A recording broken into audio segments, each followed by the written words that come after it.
Well, welcome back to the program. Another sector that leaves Nigerians equally befuddled as security is the power sector, with power grid collapses, the reforms in the sector that has seen the sector now managed on 3 tripods: transmission, generation, and distribution. Yet we've gotten not so far as expected.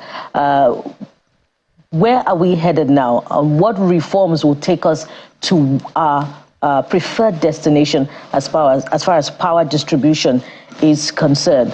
Joining us to have this conversation is Dr. Ayodele Oni. Dr. Ayodele Oni is a partner energy practice group, Bloomfield LP, and is also a commercial lawyer, energy law and policy. Good morning and welcome to the Morning Brief. Good morning. Thank you very much for having me. Yes. Under the new administration, the power minister has made, quite a number of suggestions, although we've heard him clarify now that he has not particularly called for the removal of subsidy in the electricity sector. But what is most recent is the call for the withdrawal of licenses of power distribution companies. Do you agree that this was one of those things that will bring sanity to the sector? Well, it depends on how you look at it. I think it's a tough decision. Tough decisions need to be made. I think in some cases it's justifiable to have the right people run some of these businesses, but you wouldn't leave everything at the doorsteps of the discos. It's across the value chain. We've got challenges from gas up to distribution. It looks like as we try to resolve one problem, that one rears its ugly head. So to an extent, some of them should have that withdrawn, but of course that's the duty of the regulator, not the minister. The minister is for policy. Of course, he can give general policy direction. Maybe that's a general policy direction. So yes, to an extent, it is the case. But there are reports that the transmission company generated a total of 1,769 megawatts of electricity between February 1 and February 14, yet the distribution companies did not take it off for distribution. What are the challenges in that mix? Okay, that's interesting, and that's also a bit historical. This is what happens when you get light in the feeders. That's for distribution companies. Those feeders service certain street, certain areas. If those guys in those areas do not pay for electricity, there's a lot of, say, energy theft, bypass. They have minimum remittances under the MITO, under the rules. So regardless of non-payment by consumers, distribution companies still need to pay for that power regardless, because they have accepted it. That's why you find out that in some cases they do not even want that power, because they won't be able to recover monies or tariffs from the consumers. Now, it goes to the entire structure. I mean, our market design on paper is brilliant. And that's the thing about Nigeria. You have brilliant people, brilliant policies, brilliant documents, but implementation is where everything crumbles. So that's what that is. The feeders, certain feeders, they don't want like that because they believe the consumers won't pay. That's the challenge with that particular issue. So you and I also have a role to play, to be honest. So we have 13,000 generating installed capacities from what we know. But before we get to complexities, let's simplify things for the average Nigerian. You talked about the value. We have the generating, excuse me, the transmission as well as the distribution companies. Now, walk us through what is the role of, it looks like it's general knowledge, but I'm sure you have a bit of insight beyond what is on the surface. The average person believes if it generates and is transmitted, why are they not distributing, just like you answered? So maybe walk us through what is the average generation, who is transmitting, and what that actually means, because everybody seems to know what the discos do. Just for simple education, because we need to posit this and know whose responsibility is what, to know who to hold responsible. Okay, I'll start this way. We've got, broadly speaking, 2 sets of generating systems. We've got thermal, that is largely gas. 80%, over 80% of generation is gas. You've also then got hydro. You've got 3 hydro plants, but 2 hydro companies. Shiroro and Kenji, but there's also the Jeba plant in the mix. They generate and then transmit. But fictionally, there is an institution in the middle known as the NBET, the bulk trader. I'll tell you why this is the case. It's historical. When they were going to do the privatization, no one was going to invest in the generation companies, no one was going to buy them, because they said each time power was sold to the distribution companies, they're not able to recover. And recall that money flows from down up. You and I, industries, everyone pays the distribution company, which directly or indirectly pays everyone else, market operator, embed, and all that. So government had to put in the middle an embed for what is known as a partial risk guarantee, so that they provide some form of guarantees to the generation companies, the new owners, that if the distribution companies don't pay, under the PRD arrangement, you still get paid. So they generate, but because that generation is at very high voltage, the transmission company takes it and then steps it down. The distribution companies are able to get it stepped down, and it goes to ohms. But in that middle, the PRG thing didn't work as planned by the government. So when distribution companies, when you and I don't pay distribution companies, or there's a technical challenge, they don't recover enough to be able to pay everybody else. So that's what works. You generate, you transmit over long distances. It comes down to distribution companies who then pass on to factories, industries, and everyone else. But the key guy is a distribution company for me, because in terms of finances, because they collect from everyone and then settle everyone. That's generally the way it works. But there are, of course, other options. Now we're moving more and more towards a multiple buyer model, where distribution companies, and in its Q3 report, and particularly the MITO 2024, the multi-year tariff order, the regulator NERC has said that DISCOs should go and look for other means of bilateral power. Because MBET is nearly illiquid, right? If not actually liquid, if we're being mild here. So they can't even pay for electricity, because they're supposed to do the collection. There's some arrangement for the MO and all of that, and everyone gets settled. They cannot even pay the GENCOs. They're supposed to collect from the DISCOs, because they're like the middleman that fictionally buys and resells through vesting contracts to distribution companies. So across the value chain, there have been those challenges. Gas is one. Historical challenge with gas, such that during the time of what used to be NEPA, National Electric Power Authority, or never expect power at all, they would take gas and not pay for it, because they were government, so to speak.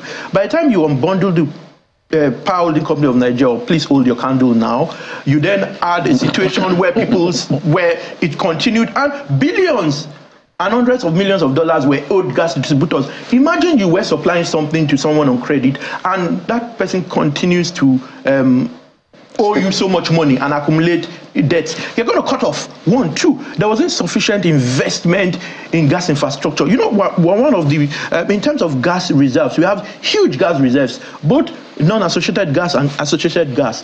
But because there was no investment for several years, and because they weren't paying for gas, demand was also low, commercial arrangement was poor, now we see the effect of no gas. Government has been trying to help.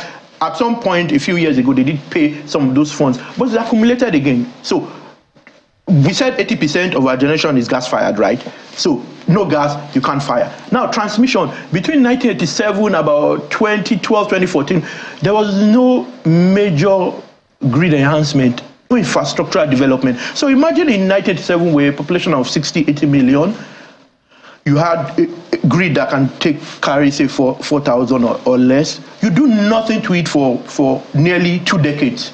No magic. Some of these problems are historical. So whilst I'm not holding forth for this government, I do not necessarily think it's the current government's fault. So that's the problem with transmission. Cannot take enough. So you have 13,000, depending on which statistics or data you also look at, 13,000, 23,000, whatever it is, you have stranded capacity, because the transmission network cannot then carry. Then you get to the distribution, also lack of investment. Right. The privatization, to their queries, to my mind, I think it was a good idea, but how it was done, in hindsight, maybe it could have been done differently. That's what it is. Those are the challenges. I wonder. Then you and I still electricity, right? No, me. Consumers. I'm sure nobody in this room does that. I don't do that. At least I can vouch for that.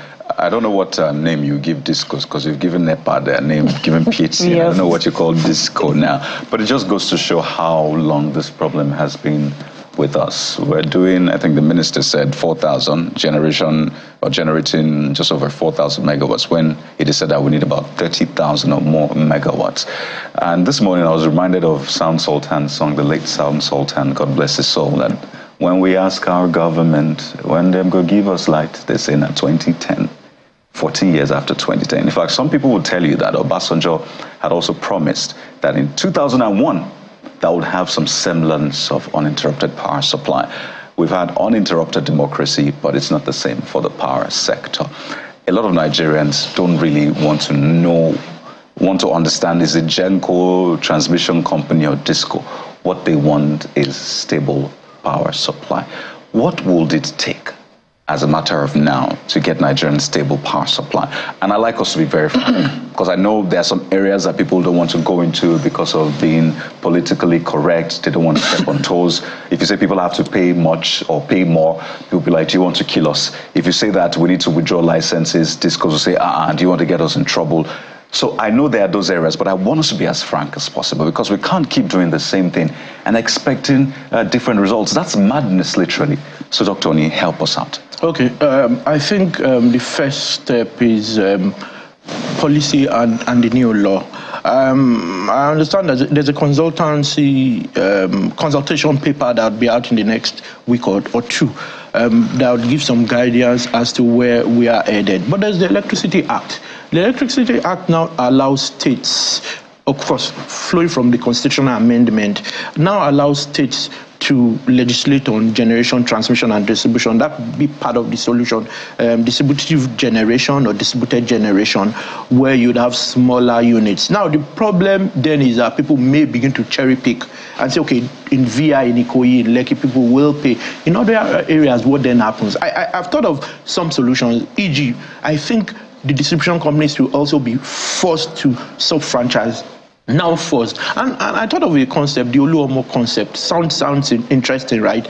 If you look at these guys in the informal sector, the NURTW, there's a way they enforce their rules amongst themselves. So have sub-franchising in those areas where you think they can't pay. Have a situation where people are forced to pay, and you also reduce electricity theft. So I think it's a combination of... What do you mean by forced to pay? Okay, forced to pay, the way amongst those unions, they have a set of enforcers that would come on announced to check what's happening. We may need to be not conventional. If we remain conventional, the news items you read in 1978 is what you read in 10 years from now. If we remain conventional, we need to do what isn't usual. And I'm sure you've thought about this.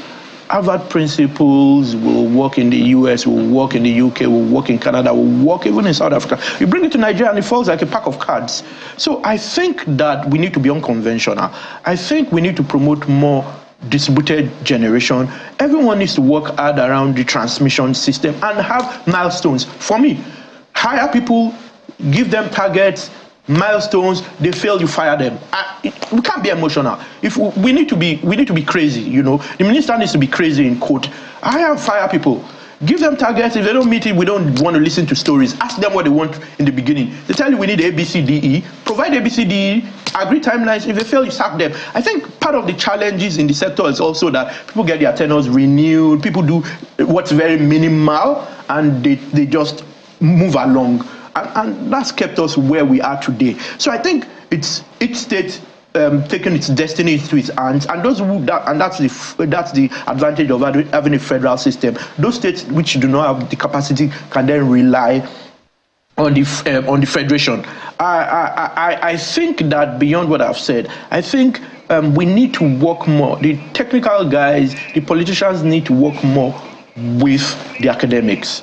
The academia. There's need to understand beyond what we know now. What may be those other additional fundamental issues we're not even aware of, because we've been discussing some of these issues for 20 years, 30 years, and same issues. So maybe there's a bit more than what you and I know.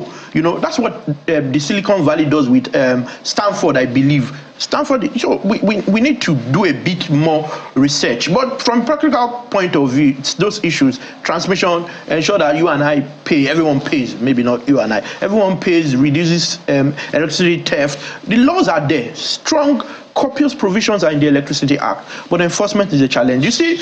Pardon me, so can we have stable power this year? Can we? Is it possible? I don't think so. To be honest, I don't think so. Pockets here and there, maybe, but I don't think as a country we will have stable power this year. I don't think so.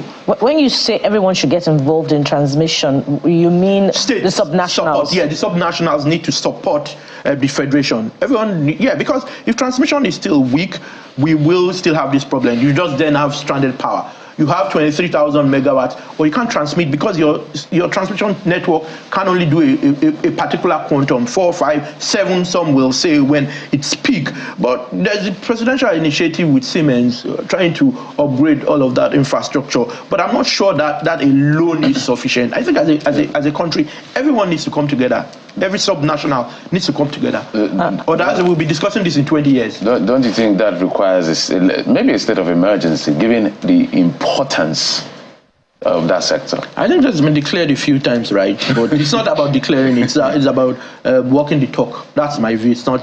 We don't need to declare anything. We just need to ensure that anyone who doesn't deliver just gets sacked. I asked that question because if we're talking about productivity, yeah.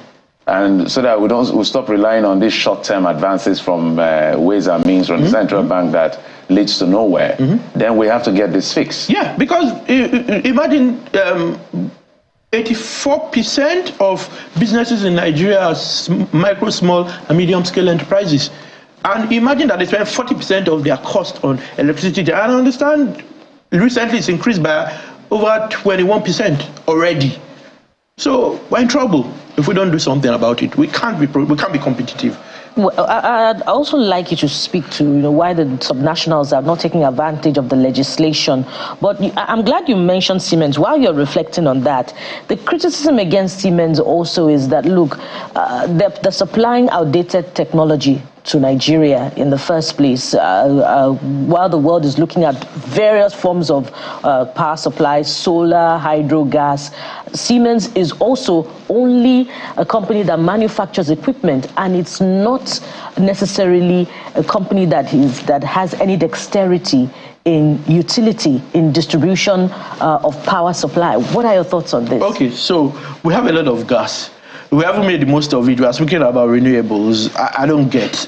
For me, let's even get going first before we begin to speak about renewables, because that's a different conversation, right? And I'm pro-Trump when it comes to energy policy. I believe we should transit, but more slowly. I think energy transition should be just, but we're not going into that today, right?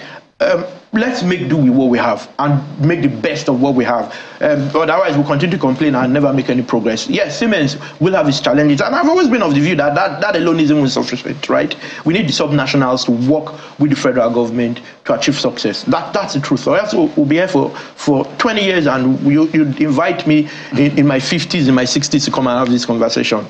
I think there's some people who want to know, and this question might sound a bit basic, but this is where the shoe pinches the average Nigerian. So you need to help us out. And the question is simple. Why do discos turn off and on light intermittently? Who is responsible for this and why? It's as simple, as honest as it comes, but that is what Nigerians want to know.